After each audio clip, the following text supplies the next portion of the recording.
You know, the equivalent moment, this Einsteinian gesture, the lump in the throat that Frost talks about, this inability to reach, say like my relationship with Lowell, and then the coming in of something different, the fraction business, is the experience in psychotherapy of a feeling we have, maybe a feeling first of the strength of the person, but that the feelings that involve us in the work itself most are the puzzlement, dislike, a sense of problem or error, a sickness that the person begins to give us. And that is a crisis for us. It's a crisis, I've said, because it may indicate, probably indicates, perhaps indicates that the perspective of the patient and our perspective are somehow not able to connect to each other except in this kind of rejecting way. Now, I was searching in my mind for an extreme example of that everybody would immediately know, and I thought the best one was material that Joe Albeck, and I believe it's also true that I think Primo Levi has said these things too. Faye Middleman may be a better authority on that than I am. That people that interview Holocaust survivors have been filmed, and of course the material has been transcribed. And in the course of that encounter with the Holocaust, certain things regularly happen, like Primo Levi is very eloquent on this particular point, that the listener to the Holocaust experience will say things like, it couldn't have happened, or why didn't you escape, or you must have brought it on yourself, why didn't you treat the guards better? Those are responses that are regular in these interviews. And that's the kind of thing I'm talking about. What has been dropped into the space between us is intolerable to us. And so we deny it, or we distort it, or we do one of those kinds of things. We essentially reject its validity. Now, that's an extreme instance of what takes place regularly in all psychotherapy, in my opinion. There are things about the patient's experience that are either so unfamiliar to us or are so unbearable for us that we essentially invoke a sickness metaphor, or an error metaphor, a sin metaphor, or incapacity metaphor. Why didn't you escape from the death camp? Or an outright denial. Why it couldn't have happened that way. You must misremember it. That sort of thing. And we do that despite the fact that there's extensive evidence from cognitive psychology and from brain work too, that the brain on the whole understates its experience. Not always, but on the whole it understates it. So that when someone says to you something that seems to you intolerable, it's probably they're giving it to you easy. So that our response in that is paradoxical. But maybe they're the same mechanisms. Maybe just as we tone it, refuse to take it in, so they don't quite take it in and don't therefore put it out quite as fully as it is. Well, now, what are we going to do about that? I mean, that's a big deal. It seems to me it's the biggest single deal in this work. When I say that a lot of what we call psychotherapy is really about how we deal with each other's fictions, right?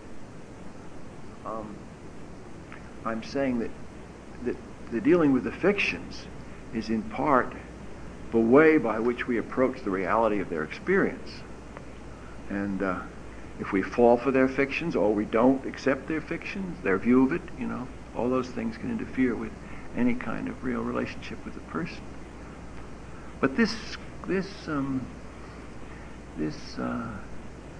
Holocaust thing is I think is a prototype for the work in general. Even though it's we don't want to talk about the Holocaust as a prototype of anything, but it's except the unbelievable. Now let me mention one other group of comments about human nature that also mean a great deal to me. I don't know whether many of you know Ernst Cassira's book on language and myth, which is a sort of textbook for a lot of my reflections. It's a remarkable book for a number of reasons. First of all, he's a remarkable philologist and philosopher. But it's also remarkable because the only edition of it, only part of his work I know, is that book, Language and Myth, which is a small book, and it was written by Susan Langer. And I don't know whether you know her or her work, but she's a remarkable person in her own right. She died not long ago. She was a professor of philosophy at the University of Connecticut. Not the University of Connecticut, at Connecticut College, I think. And she translated Cassira's book. So that's a very unusual combination. I mean, someone of first-class mind translating the work of another first-class mind. And so the book is remarkable. Now, there are a number of themes in the book, but the central theme of the question of the book is, how does language begin? Huh? How does language begin? Now, you remember I made a suggestion about that when I talk about Einstein. How does mathematics begin? Okay, well, or how does the poem begin? It begins with a lump in the throat. Okay. Well, now we're going to generalize that a little bit more, because it's Cassira's conviction that language was, and I mentioned this earlier, that language was originally was wrested, was seized out of the silence and mumbling of primitive men and women's speechlessness. What did it? He asks. Well, that's quite a question to ask. You're not around. But what he does is he's a student of many languages, wrote many languages, and he made an exhaustive examination of the beginnings of language. And he discovered that the first words were the words that in the biblical tradition we have told was the first word. In the beginning was the Word, and the Word was with God. And the Word, remember how it goes? And the Word was God. Well, according to Cassira, that's true. And then Cassira goes on to speculate, and here there's anthropological evidence. This is much less convincing, but it's the way he develops it is very interesting. And because it's like the origin of the poem, and perhaps it may be even true. He says that what got speech going must have been something extraordinary. And he said it was something people thought was God. Well, which is first? Well, I think Cassira believed that the idea of God sprang from let's not say there are primitive and non-primitive peoples, since our primitivism has been demonstrated. I mentioned the Holocaust beyond anybody's capacity. That speech was seized out of our speechless mouths by something that seemed awesome. And the first God is something like a lunar eclipse, or maybe the moon itself, or a waterfall, or an earthquake, or something awesome. And that the earliest gods had this property of being astonishing. And that when you read about them, as he did in detail from the beginnings of religion, they all have this property of being astonishing. The kind of thing that makes you, us, we still say, "Oh God!" The origin of religion is the origin of speech, is the origin of astonishment. Now, I don't mean that there wasn't astonishment before speech, but the idea of astonishment certainly waits upon speech, or the expression of astonishment waits upon speech. Certainly maybe the development of astonishment waits upon speech. Well, one of the theses of Cassirer you could probably predict, which is that as speech becomes refined, extended, developed, it loses its connection with astonishment. It loses its original connection with feeling even. So speech becomes conventional and has to be continually rediscovered.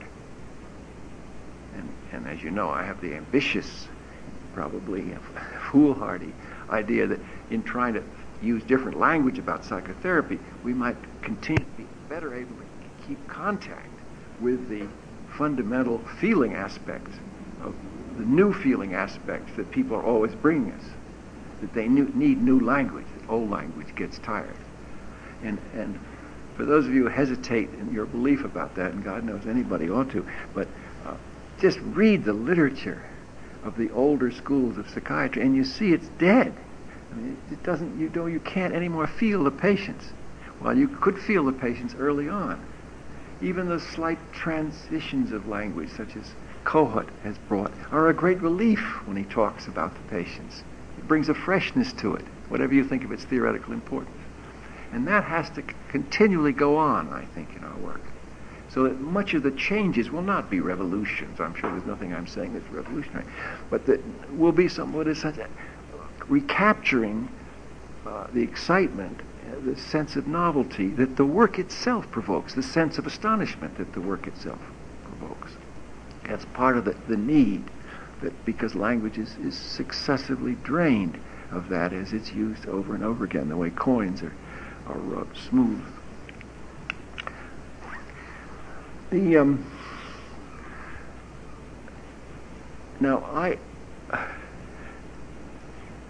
So that in a certain way, we're looking in psychotherapy for this experience of astonishment. And I've made mention of that already in a lesser, tamer form when I've said that the goal is to try to catch what is unique and special about a person's perspective. That should be able to bring to us some sense of this awe.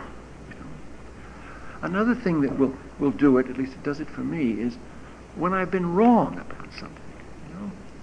And that's more or less what happens all the time.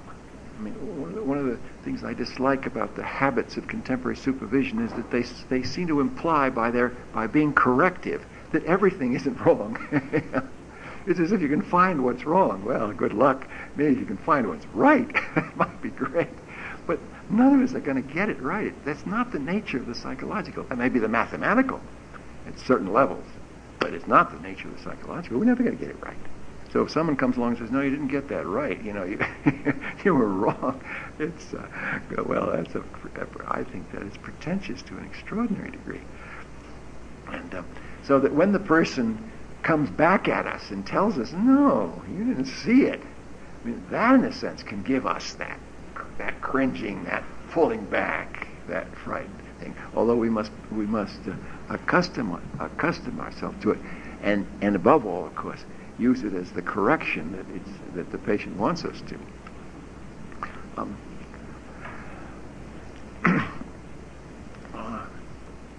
In Gasquet's descriptions of his conversations with Cézanne, and the most serious, proper scholars of Cézanne say that Gasquet probably made them all up, and that they shouldn't be listened to. But if he made them all up, he himself was some kind of a genius, because they're wonderful. And I'm going to talk next time about the most famous of those lines. You know that one probably. It's often quoted wrong. I finally found where it came from. It's misquoted, but it's a nice misquotation. And since Gasquet was only remembering, why shouldn't we alter it the way we like it? Anyway, you know the famous line, Cézanne speaking to Gasquet, the young man Gasquet. I am the landscape's consciousness. The landscape speaks through me. How about that? Actually, he said the landscape is humanized, realized, does something, has its thoughts, something like that through me. Anyway, but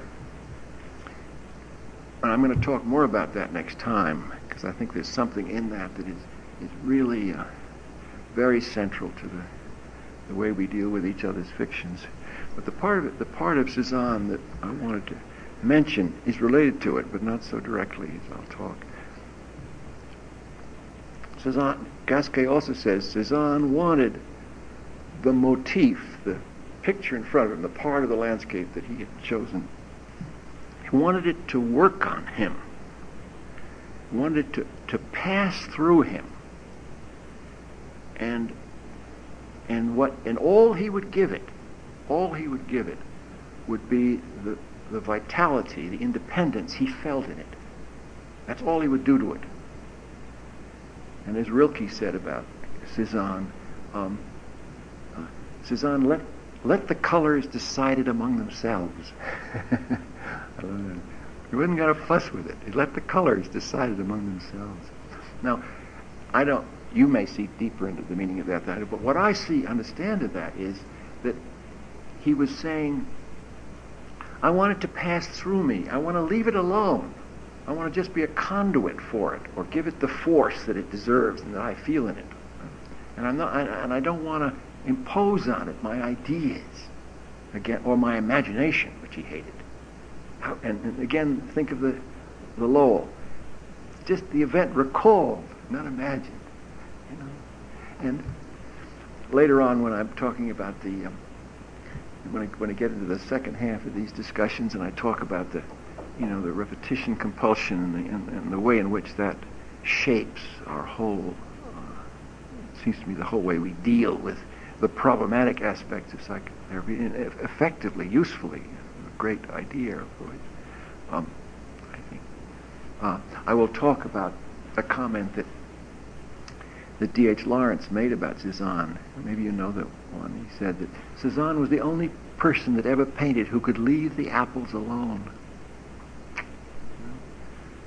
And even Cezanne couldn't leave the landscape alone. Lawrence faults his landscapes. And he says when Cezanne tried to paint a human figure, he couldn't do it. He couldn't even finish most of them. He couldn't leave them alone. He had too many ideas about them. He hated them too much. He loved them too much. He couldn't do it. But he could leave an apple alone, Well, that's going to be a big deal for me in terms of this psychotherapy. Can we leave the patient alone? Can we really, our dangers of tampering with them, but can we give them the vitality they have as well as the independence they have? Can we let them pass through us? Now, obviously, we're going to get to a certain point when we think that something has to be done. That's a late point, but we're going to get to that point, and we may be able to do something useful. And we're going to try to do that. I'm going to try to talk a lot about that, and that's going to turn around the concept of the repetition compulsion. That is, places in which the patient's perspective has gotten stuck. But for this point, what I'm trying to say is from poetry, from this little bit about Einstein, from the teaching of mathematics, from this Cezannian notion of letting the experience sort of be carried through him, from Proust's, from Frost's remark about the origins of the poem, from this Casserian notion that the language is born in astonishment. The sum of it is that I'm saying a very simple, I'm almost embarrassed to make the conclusion, it's so simple, but it seems to me a touchstone of the success of our work. That is, can we allow this feeling to work on us? Can we allow it to work on us? Can we allow it to pass through us? Can we allow it to be a lump in the throat and express itself eventually in the thought which becomes the words, as in the poem? Can we live with it long enough to get away from the idea that the kid is just stupid because they think that a quarter is bigger than a third? Or in the extraordinary and unbearable instance of the Holocaust, can we really begin to believe what happened?